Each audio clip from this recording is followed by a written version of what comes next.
இறைவார்த்தை மத்தேயு நற்செய்தி அதிகாரம் 10 இறைவசனங்கள் 17 முதல் 22 முடிய.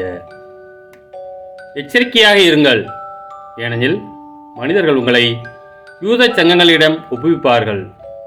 தங்கள் தொழுகை கூடங்களில் உங்களை சாட்டையால் அடிப்பார்கள். என் பொருட்டு ஆளுநர்களிடமும் அரசர்களிடமும் உங்களை இழுத்துச் செல்வார்கள். இவ்வாறு யூதர்கள் முன்னும் பிற இனத்தவர் முன்னும் சான்று பகர்வீர்கள். இப்படி அவர்கள் உங்களை ஒப்புவிக்கும் பொழுது என்ன பேசுவது, எப்படி பேசுவது என நீங்கள் கவலைப்பட வேண்டாம். நீங்கள் என்ன பேச வேண்டும் என்பது அந்நேரத்தில் உங்களுக்கு அருளப்படும்.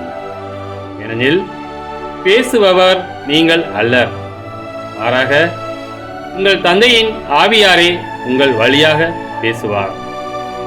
சகோதரர் சகோதரிகள் தம்முடன் சகோதரர் சகோதரிகளையும் தந்தையர் பிள்ளைகளையும் கொள்வதற்கென ஒப்புவிப்பார்கள். பிள்ளைகள் பெற்றோருக்கு எதிராக எழுந்து அவர்களை கொள்வார்கள். என் பெயரின் பொருட்டு உங்களை எல்லாரும் வெறுப்பர். இறுதி வரை மன உறுதியுடன் இருப்போரே மீட்கப்படுவார். கிறிஸ்துவின் நற்செய்தி.